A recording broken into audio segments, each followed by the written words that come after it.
ಕೊಡವೂರು ಸಮೀಪದ ಗರಡಿಮಜಲು ಪ್ರದೇಶದಲ್ಲಿ ನೂತನ ಬಾವಿ ನಿರ್ಮಾಣ ಕಾಮಗಾರಿ ನಡೆಯುತ್ತಿದ್ದ ವೇಳೆ ಮಣ್ಣು ಕುಸಿದು ಕಾರ್ಮಿಕನೊಬ್ಬ ಮೃತಪಟ್ಟ ಘಟನೆ ಸಂಭವಿಸಿದೆ. ಮೃತರನ್ನು ಕೊಪ್ಪಳ ಮೂಲದ ರಮೇಶ್ ಎಂದು ಗುರುತಿಸಲಾಗಿದೆ. ಬಾವಿ ನಿರ್ಮಾಣ ಕಾಮಗಾರಿ ನಡೆಯುತ್ತಿದ್ದ ವೇಳೆ ಏಕಾಏಕಿ ಮರಳು ಹಾಗೂ ಮಣ್ಣು ಕುಸಿದ ಪರಿಣಾಮ ಇಬ್ಬರು ಕಾರ್ಮಿಕರು ಮಣ್ಣಿನಡಿ ಸಿಲುಕಿಕೊಂಡಿದ್ದರು. ಅವರಲ್ಲಿ ಓರ್ವ ಕಾರ್ಮಿಕನನ್ನು ರಕ್ಷಿಸಲಾಗಿದ್ದು, ಮತ್ತೋರ್ವ ಕಾರ್ಮಿಕ ರಮೇಶ್ ಮಣ್ಣಿನಡಿ ಸಿಲುಕಿ ಮೃತಪಟ್ಟಿರುವುದಾಗಿ ತಿಳಿದುಬಂದಿದೆ.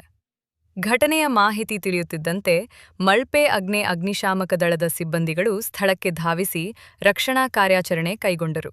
ಸ್ಥಳೀಯರು ಹಾಗೂ ಪೊಲೀಸ್ ಸಿಬ್ಬಂದಿಗಳ ಸಹಕಾರದೊಂದಿಗೆ ಮಣ್ಣು ತೆರವುಗೊಳಿಸುವ ಕಾರ್ಯಾಚರಣೆ ನಡೆಸಲಾಯಿತು. ಸುಮಾರು 7-8 ಅಡಿ ಆಳದ ಹೊಂಡದಲ್ಲಿ ಮಣ್ಣು ತುಂಬಿಕೊಂಡಿದ್ದರಿಂದ ಕಾರ್ಯಾಚರಣೆ ಕಷ್ಟಕರವಾಗಿದ್ದು, ಮೃತದೇಹವನ್ನು ಮೇಲಕ್ಕೆತ್ತಲು ಸಿಬ್ಬಂದಿಗಳು ಹರಸಾಹಸಪಟ್ಟರು. ಸ್ಥಳಕ್ಕೆ ಮಲ್ಪೆ ಪೊಲೀಸ್ ಠಾಣೆ ಸಿಬ್ಬಂದಿಗಳು ಭೇಟಿ ನೀಡಿ ಪರಿಶೀಲನೆ ನಡೆಸಿದ್ದಾರೆ. ಘಟನೆಗೆ ಸಂಬಂಧಿಸಿದಂತೆ ಪ್ರಕರಣ ದಾಖಲಾಗಿದ್ದು, ತನಿಖೆ ಮುಂದುವರೆದಿದೆ.